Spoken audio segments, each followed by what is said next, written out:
Неодамна го опишавте патот кон Европската Унија како маратон со пречки. По 2 децении кандидатски статус, како ќе спречиме граѓаните да ја изгубат вербата во европската перспектива? Најпрво, не смееме да ги заборавиме граѓаните. Ние сме привремени, ние сме ефемерни, ние не сме совршени. Денеска политиката е во голема криза, бидејќи главно се занимава со тоа кој, кога, како и каде ќе добие, но граѓаните се изборот на нашиот легитимитет и тие се носителите на суверенитетот. Јас затоа, кога реков дека е охрабрувачки, па и документот што се вика non-paper, бидејќи ќе стане paper, предпоставувам, нема да остане non-paper. Зошто нема да остане? Зошто таму има навистина не само начела и принципи, туку конкретни активности што ќе се прават. Така и студентите, така и учениците, така и граѓаните, така и стопанствениците ќе можат да учествуваат и во надпреварот на европскиот единствен пазар, но и во креирањето на заедничката политика, иако тука ние сме единствената држава со 100% усогласена надворешна и безбедносна политика, што е многу важно во овие времења. Јас веројатно чувте, се насмеа кога реков, малку сум изненадена, истите актери, истите председатели и премиери, истите министри, на еден начин се однесуваат во рамките на НАТО, сосема на инаков начин се однесуваат кога разговараме за ЕУ. А од друга страна, значи, тоа е она што ќе ни овозможи, предпоставувам и мислам дека што велите вие, да ги охрабриме граѓаните дека европските принципи и вредности, тие што се зацртани, што не се почитуваат во конститутивните акти, дека се и македонски принципи и вредности, дека и овде можеме ние да функционираме на ист начин, бидејќи како што ги следам анкетите и во другите држави, особено младите велат дека не се задоволни од животот, би ја напуштиле државата. Знаете како она еврејска поговорка да имате се, па потоа да немате, што е страшно. Ние сме научени некако. Жилави станавме. Навистина се навикнуваме. Да се адаптираме, да преживуваме, да се бориме. Тоа е нешто што ни е карактеристика и ви се чини дека затоа е потребно охрабрување, ама не само охрабрување, бидејќи 20 години низ играта морков и стапин, реков морковите се изедени, стаповите се искршени, веќе нема логика да вежбаме терапевска демократија. Навистина, се уште мислам дека може да се најде решение. Председателке, изминатиот период имавте неколку официјални посети, само овој месец бевте во Словенија и Словачка, претходно бевте и во Хрватска. Исто така покрај од земјите од ЕУ и НАТО имате и контакти со колеги од други важни средби. Што е следно на ред на оваа агенда, освен таа билатерална агенда? Освен билатералната, што е друго? Па наскоро ќе одам во Анкара, на самитот на НАТО. Се договараме обично со премиерот, се разбира заедно со министерот за надворешни работи. Тоа е една посета која е сосема известна. Што имам друго? Ќе има во јули, ми се чини, една чудна посета можеби за нашиот регион. Ќе не посети председателката на Индија. Јас па негогаш велам дека во политиката е важни и личните контакти. За среќа, денеска на светската политичка сцена има неколку председатели, премиери, министри, со кои јас сум имала блиски односи од поинаков, од научен вид, членувајќи во Светското здружение за уставно право, Венецијанската комисија, во Советот на Европа. Така што мислам дека мора да се отвориме. Да, беше и генералниот секретар на Советот на Европа, Овде Берсе, беше и Руте. Дали чувствувате поголемо разбирање за македонските позиции сега со нивните посети овде, отколку пред неколку години? Апсолутно е тоа видливо. Само тргнете од тоа дека се случи да се побара правно мислење за природата на протоколите, дека се случува, јас не можам да раскажувам за средбите на моите претходници, меѓутоа, кога ќе чујат аргументи кои не се само политички, туку се аргументи од суштинска природа за Европската Унија, да ве сослушаат, да споделат мислење, да ви кажат дека имало дилеми, дека понекогаш ни било укажувано, спорувам за think tankoви, исто така на тие дилеми, но треба да знаеме дека кога ќе се најде некој важен акт на масата на Европската Унија, она што тие го гледаат, што го анализираат, е она што го слушаат. Ако вие тамо речете дека преговарачката рамка е во ред, дека е усогласена, дека е тоа направено bona fide, тие ќе ви поверуваат. Ако вие укажете пристојно, културно, со аргументи, дека имате укажувања, дека имате забелешки на некои решенија, дека тие решенија не кореспондираат со филозофијата на Европската Унија, дека тие решенија не се прифатливи за најголемиот број на граѓаните, дека не можете туку така да ги наметнете, бидејќи зборувате за демократски политички европски систем, за демократски политички систем, македонски политички систем, тогаш мислам дека ќе размислат, ако не самите тие, тогаш нивните соговорници. Јас сум имала не знам колку панели во овој период. Од панел во Азербејџан за демократијата, за евроинтеграцијата, до панел на Колумбија, до панел во Франција, со некој од советниците, висок дипломат, на господинот Макрон. Тие не се однесуваат кон мене тогаш само политички, туку ве слушаат, го бележат тоа, го пренесуваат тоа. И затоа јас честопати говорам дека е време за политика заснована на докази. Ние не смееме надвор да се однесуваме фрустрирано, субмисивно, мала држава, мал председател. Да се спуштаме. Мора да послушате. Вие мора да ги изнесете националните интереси, ставови и да ги браните истите. Таков ќе биде и односот кон вас. Се разбирате колку има, доколку го заслужувате тој однос. И доколку сте рамноправни со нив во разговорот. Каква порака добивате од европските партнери во однос на реформите?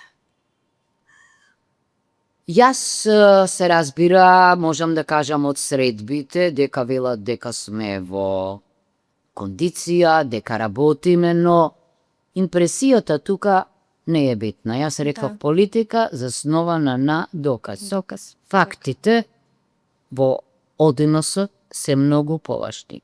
Колку пари сте добиле од планот за раст? Каде се наоѓате во градацијата економска, политичка, каде се наоѓате во справувањето со енергетските проблеми.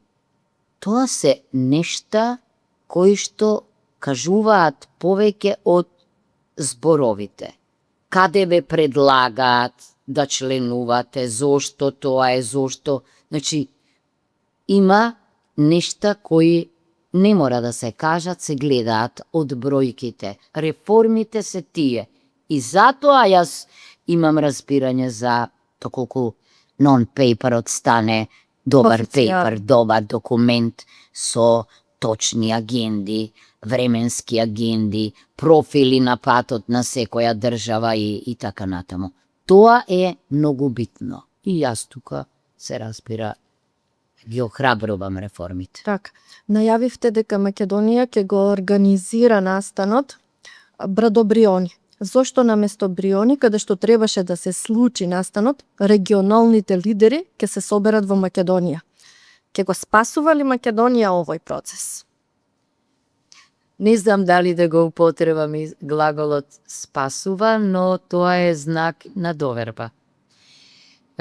Да, сами бевме сведоци на некои проблеми во комуникацијата во регионот, така што беше доведено во прашање одржувањето на процесот Брдо Бриони, иначе инициран од Словенија и Хрватска. Еве ја користам оваа прилика да кажам дека нивното иницирање на овој процес е извореден чекор. Бидејќи тие влекоа во Европската Унија, можеа да речат, до вчера бевме заедно, се грижевме едни за други, сега не гледаме спремност за диалог таков каков што ние очекуваме европски, вие справувајте се. Не. Тоа беше одличен чекор, според мене. Не сме процесот Брдо Бриони да престане. Се разбира, кога колегите од Словенија и од Хрватска сметаат дека јас би можела да бидам таа што ќе ги собере сите, јас веднаш прифатив, мислам дека не е тоа грешка, ќе се обидам и веќе се обидуваме да ги координираме сите и да се сретнеме или во Скопје или во Охрид. Може нема да биде тоа ни Брдо ни Бриони, ама ќе биде еден Ќе бидеме добри домаќини. Добар балкански чекор. Да, ние немаме ниту еден проблем, особено не територијален или друг проблем со нашите соседи, да бидам искрена. Ние делуваме во рамките на процесот Брдо Бриони како одговорен регионален играч и тоа го почитуваат сите мои колеги и колешки. Да се вратиме малце на домашен терен, сакам едно прашање околу судството. Значи, и очајната доверба од 2% на граѓаните, значи, ние проблемите ги решаваме со нови закони, а сите досегашни се исто така донесени под европски надзор. Потоа пак носиме измени или нови закони, повторно со европски консултации, но проблемот од 2% останува. Не помогна ни Академијата за суди и обвинители. Значи, двојните аршини се речиси секојдневие. Каде тогаш според вас е решението за правосудството да се здобие конечно со доверба поголема од тие 2%? Во сериозни реформи се покажува дека тука извештаите на Европската Унија, да, ги нотираат главните проблеми. Не е доволно само да го хармонизирате законодавството, почнато и процес, но важно е, бидејќи ако предвидите вие построги критериуми за изборот на суди и јавни обвинители, сигурно дека тоа ќе се одрази на или има врска со нивниот интегритет и дигнитет во постапувањето. Меѓутоа, знаете, ја бевме сведоци дека всушност еден антисистем стана систем или дека она што беше недозволено стана нешто што стана нешто редовно. За тоа треба време, меѓутоа, тука сум и јас многу строга, имам се уште забелешки. Мислам дека ако не решиме при аплицирањето, при изборот на луѓето во судството, во јавното обвинителство, во уставниот суд, во управниот суд, во управните одбори и така натаму, да раскрстиме со партизацијата и политизацијата, дека ќе се вртиме во круг. Сите кои се нашле на право место, а се погрешни луѓе, кои не го заслужуваат тоа место, нема да им бидат верни на законите, на уставот, на владењето, на правото, на етиката и на моралот, туку на оние кои ги номинирале и на оние кои ги лоцирале на овие високи позиции. Никому не му дошол умот и знаењето од позицијата на која што се нашол, туку од макотрпната работа, учење, полагање, вложување во себе Да. и ценење на сопствениот дигнитет и интегритет. Так. Тоа е она што ни е неопходно, бидејќи никој не може процентот од надвор да ви го зголеми или да ви го намали. Перцепцијата кај граѓаните е се уште таа, значи мора да се исчекори во нејзиното надминување. Како? Со поинакви резултати. Со филозофија на санкционирање, со филозофија на одговорност, со филозофија на важење на правдата и за оние на највисоки позиции, а не со нејзино избегнување, со сериозно посегање по преиспитување на потеклото на имотот. Еднаш мораме тоа да го направиме, не велам дека е тоа неможно, можно е. Секој кој ќе стапи не само на една определена функција, на определена работа, лесно е да се провери со што влегол, како излегол и дали е тоа можно. Бидејќи не се џудам ја на огромните пари на некои ликови во светската политика врзани за вештачки интелигенции и така натаму, ама кога ќе видите профили кои што од својата работа апсолутно не би можеле Да заработат. да го заработат, да го стекнат богатството, сигурно дека тоа треба да се испита. Потоа тие цврсто се држат за богатството, бидејќи филозофијата им е дека со парите може се да купат. Така, и некако добиваме впечаток дека правдата не ги стига сите. Тоа мора да се надмине. Председател, ке речи си да нема официјална или работна посета ваша каде што немате предавање на универзитет и средби на универзитетите. Колку академската средина може да придонесе за меѓународната позиција на државата и што е тоа што студентите во странство ве прашуваат за Македонија, а нашата јавност ретко го поставува како прашање. Тоа е, да. Студентите се секаде бунтовни, младоста е бунтовна, прашуваат и ниту една функција, ниту еден статус не може да го замени тоа задоволство некого да научите и да бидете почитувани од нив. Ова што ме прашувате зошто е така, за среќа денеска исто така во светот на многу високи функции се наоѓаат во некои држави председатели и премиери. И веројатно кога разговараме што е причината да се нафата за тој предизвик, слична е. Сите велат, па, особено ако се од мојата област, она што го предавав, она во што верував, она за што ги охрабрував студентите, сега ќе се обидам да го спроведам. Таа средина е далеку поинаква од политичката средина. Нели, тамо нема послушност, затоа ја се чудам како може историјата, наученици историчари да разговараат за историја под капа на Министерство за надворешни работи, значи под капа на политика. Наука под капа на политика не може да вирее, и кога сакам да се одбранам јас да кажам нешто што е во науката, билам сепак професорот во мене се уште присутен, а ова е некој привремен статус. Ке заврши, ама ова другото нема да остане.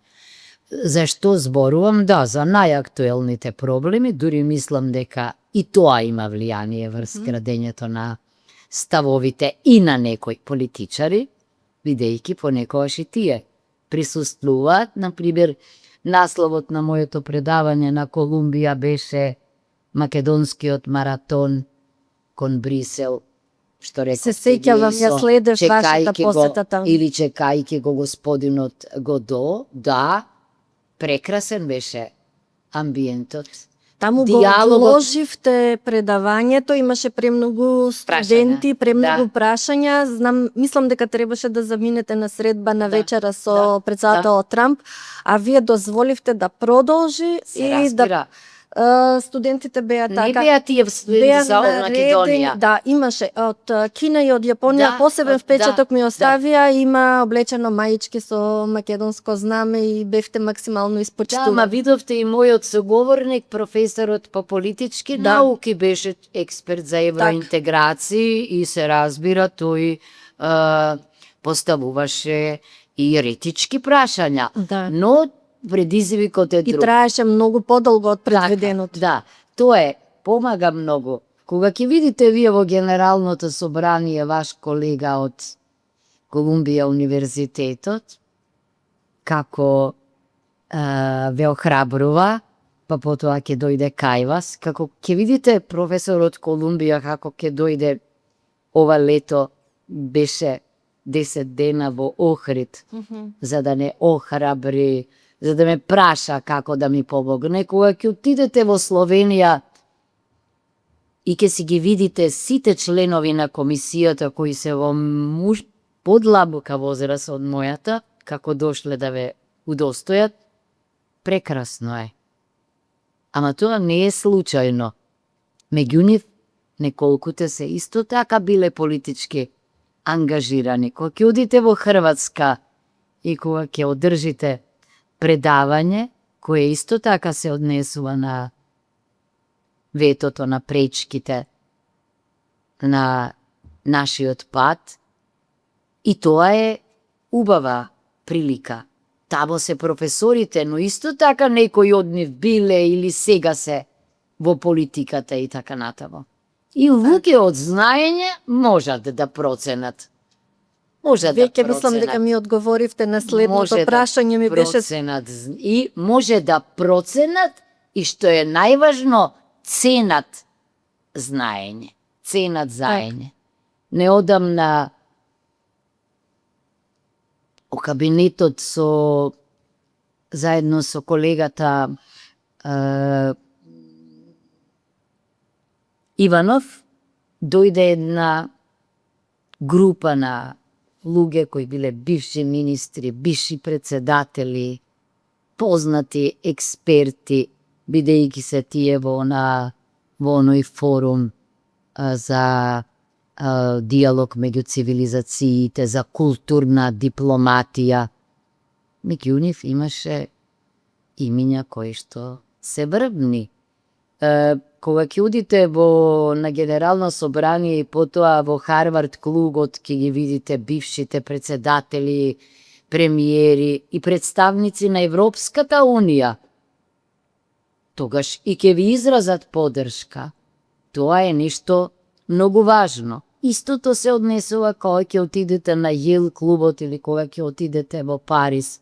Ја затоа деновиве со тешка тага ја доживеав смртта на председателот на асоциацијата на се вика Ганџави, формирана во Баку, во Ровшан, еден врвен интелектуалец начело на една окина асоциација на бивши председатели, премиери, вршители на највисоки функции за диалог на цивилизациите и за културна дипломатија. Тоа се нешта кои ве инспирираат и си велите, па може би кога луѓе од знаење и одговорност ќе се најдат на многу важни позиции, тогаш светот ќе стане попристојно место за живење. Европа ќе стане попристојно место за живење. Да, мислам дека го добив одговорот, но сепак ќе ви го поставам прашањето по толку години во амфитеатар, што ви носи поголемо задоволство? Обраќање пред студентите или говор на државнички самит? Тоа е едно, а друго е дека не се откажавте од секојдневните контакти со граѓаните, вашите посети на Зелениот пазар, еве само пред интервјуто имавте средба со граѓани во вашата канцеларија, близина до нашево студио. Искрено, значи. Реков веќе на почетокот. Ниедна функција не може да го замени задоволството од амфитеатарот. Воздухот е поинаков. Тоа е нешто што е важно. Станувате млади. Станувате бунтовни. Јас велам на студентите, вие без причина, понекогаш и јас со причина. Тоа е нешто што не се заборава. Но има и нешто друго пак во политиката.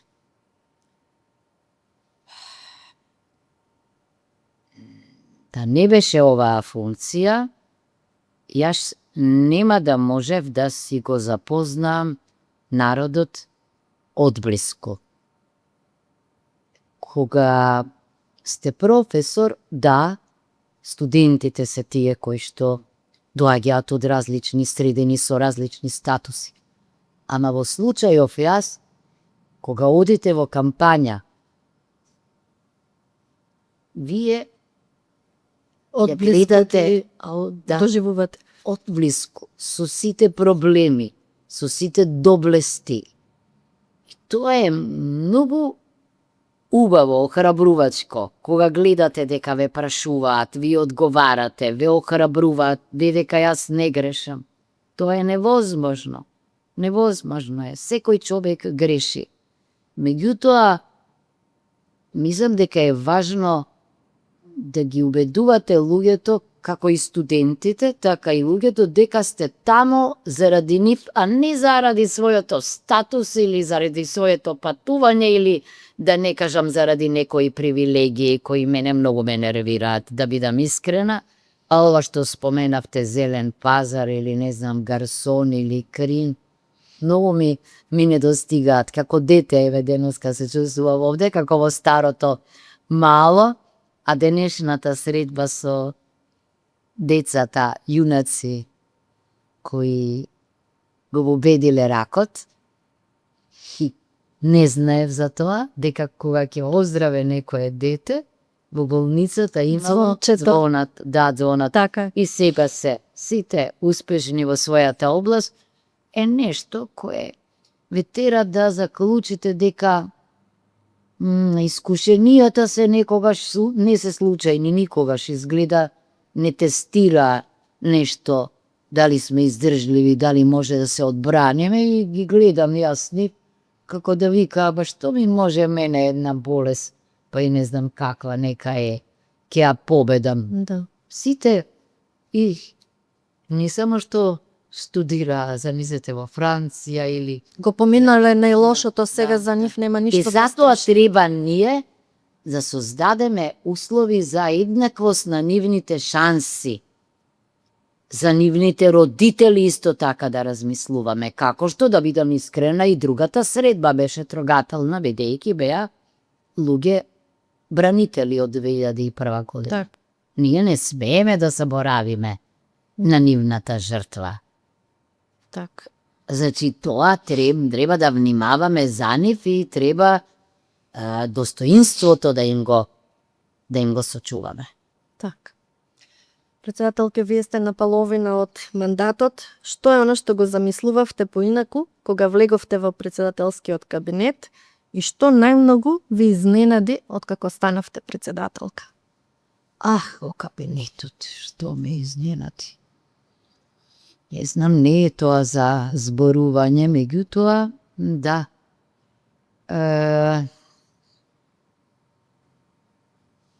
Не можете тоа што сте го напишале во програмата и си мислите дека точка по точка тоа ќе го спроведувате. Тоа бил вашиот план и концепт.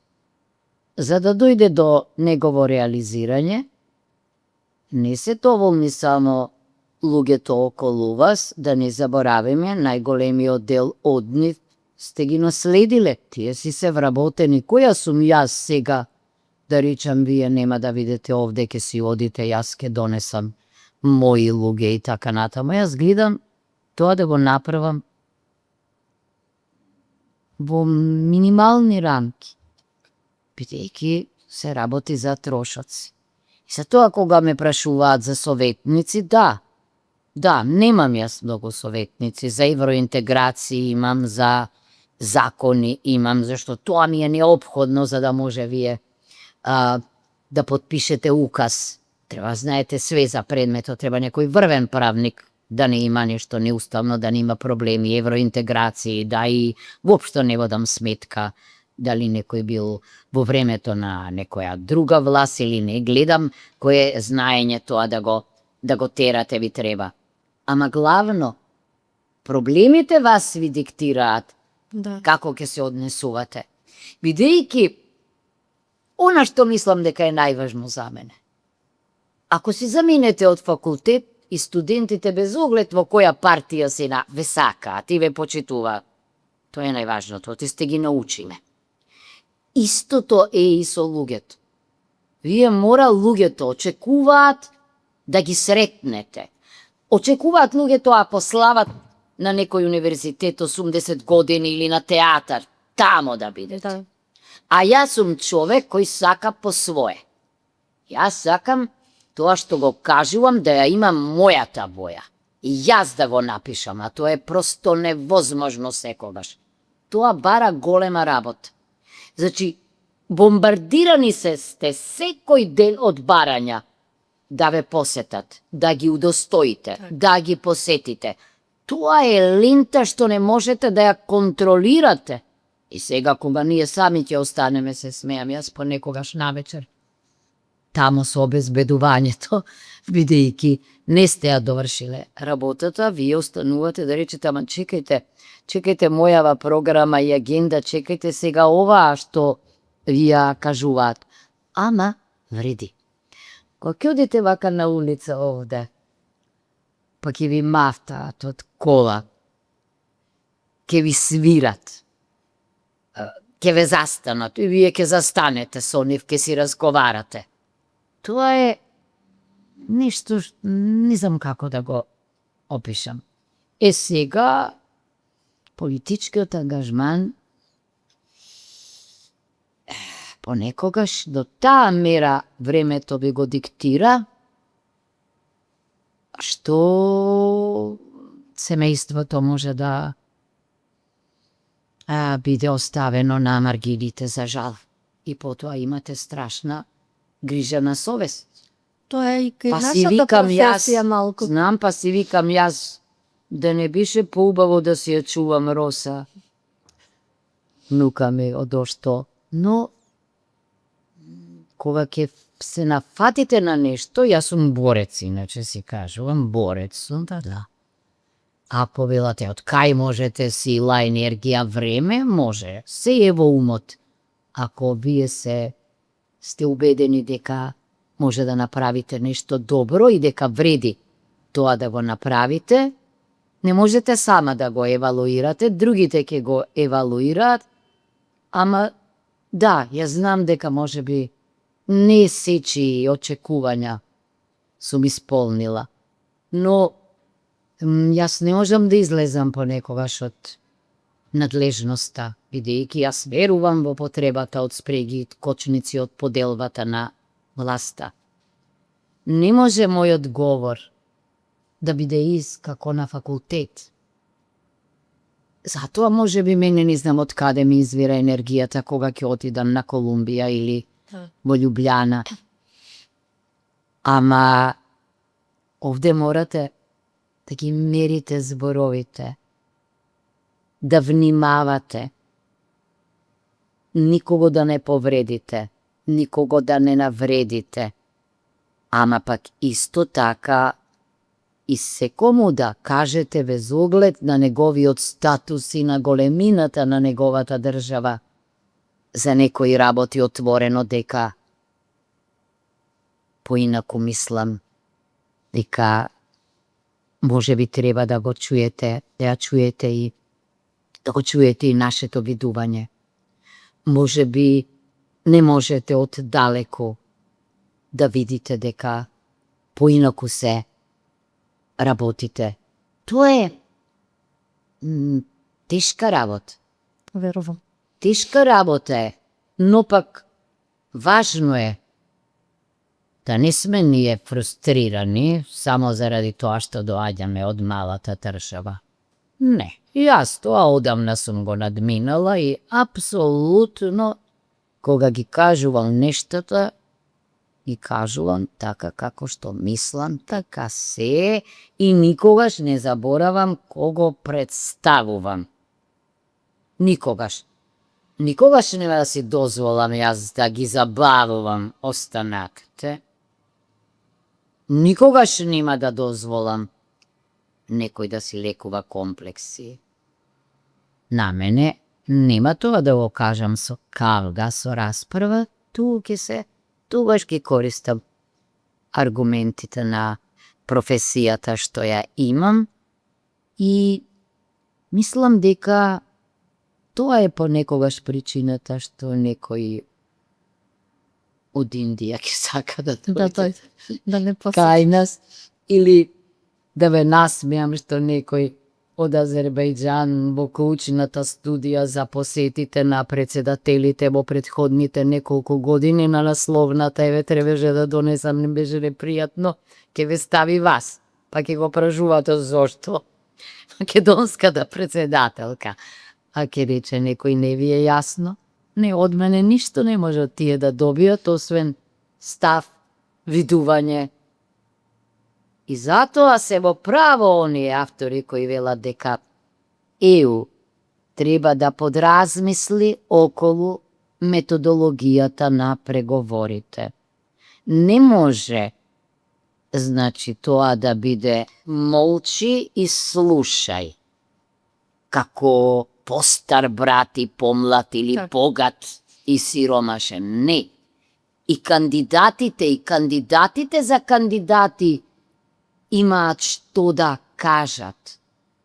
Какви се тие преговори кога вие мене ми велите еве а рамката, спроведете ја, сменете го уставот, оти, ние сме внатре, ние сме ексклузивно друштво, а вие чекате. Не. Тоа многу пати го споменувам еден многу познат американски професор, ама и еден од најдобрите познавачи на евроинтеграциите, Џозе Бајлер, го нарекува евромандаринство. И на ЕУ исто така и требаат длабоки реформи, како на Обединетите нации. Штом ќе ви се случи војна, а вие сте настанале како мировен проект, Тоа го споменавте во некаде говорот сте во сгрешиле. Обединетите нации за дека требаат реформи во Обединетите нации. И Тоа во ви беше Обединетите нации. Првата реформа, жена генерален секретар. Так. 80 години тони на материјали, gender issues, gender balance. Ајде ве молам поезија. А како можело жена да нема генерален секретар, но биде реформа на генерално собрание, не реформа на Совет за безбедност. Кај е Советот за безбедност? Војна имало светове, тие треба тамо да спијат, да одлучуваат, ама најважното е треба да спречат војни, Да. а не секогаш отпосле да реагираат. Истото се однесува и на ЕУ. Така. Јас не верувам дека не можеше да се спречи војната. Пак треба да се седне на зелена маса и да се преговара. Ама треба да вие да бидете факторот, креаторот, бидејќи на ваше тло се случува. Оти и примерот на Југославија покажува дека Европската заедница и Европската унија доцнеа овде. Побрзи беа американците, од каде доаѓаат. Така? Да, така. И па каде се научените лекции? Нели? Така. Како вели со право Ѓорџа Деновиве? Па ние требаше да испратиме преговарач. Повторно жена. Повторно жена. Не дека жените се по дефиниција поумни. Туку потежок пат имаме ние и потежок пат имаме. Кога имате потежок пат, развивате и дипломатски способности за да обстоите. Животот ни е најважен, на другите особено, и тоа е многу важна компонента за емпатијата, и мора ние да не се откажуваме од половина популација, ум, знаење, креација, убавина. Поинаку ќе се решаваат можеби проблемите. Председателке, за крај, каква Македонија сакате да видите на крајот од вашиот мандат? Да речам дека сакам да ја видам внатре во ЕУ, тоа е сега е 2026, меѓутоа, ако не внатре, кога мислам внатре, мислам, јас сум секогаш заговорник, да, треба да биде индивидуално членувањето на заслуги, на мерит да биде, но мора да се води сметка и за регионалниот пристап, некој храбар чекор, каков што беше оној во 2004 година, ако сакаме многу полесно да ги решаваме проблемите во регионот. И затоа ја сакам да кажам пред вратата, еве, мислам пред вратата кога мислам завршени поглавијата, кластерите, зашто да не ке речете пак не ви личи, ова е утопија.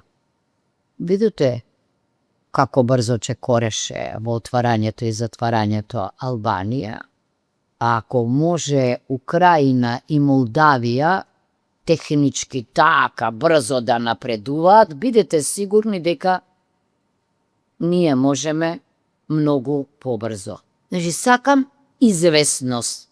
Не велам дека ќе влеземе, но сакам да се знае дека брзо основа на вистина хармонизираноста, не само правна, туку и политичка, економска, реформска и така натаму, дека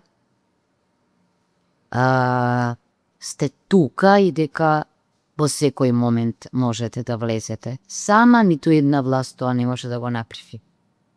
Да. Се обидов, верувајте ми, се обидов со најдобра намера да воспоставам контакт со опозицијата, да објаснам дека ако сме едногласни од дома, да не одиме прво надвор без да се договориме дома. Так. Второ, да научиме дека надвор не се кажува тоа што се кажува дома. Стално го цитирам Хелмут Кол, кога го праша во Шпанија околу проблемите со финансирањето на партиите, рече, не можам јас овде да одговора. Дома кога ќе дојдам, да. Ние многу сакаме да раскажуваме пред другите и многу се восхитуваме од комплиментите. Дури кога сме свесни дека не ни личат, мислиме дека е така. И тогаш правиме некои нешта што не се добри. Не се добри. Националниот интерес е најважен. Ние да имавме во полно прашања консензус и да не ја исклучувавме опозицијата. И сега не треба да се исклучува. Нема демократија без опозиција.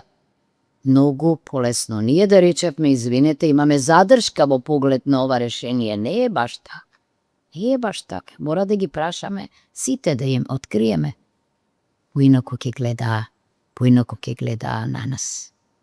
Ама начинот на кој што се однесуваат кон нас од надвор, покажува дека ние сме ги охрабрувале, дека уставните измени се главното решение. Извинете, 36 амандмани.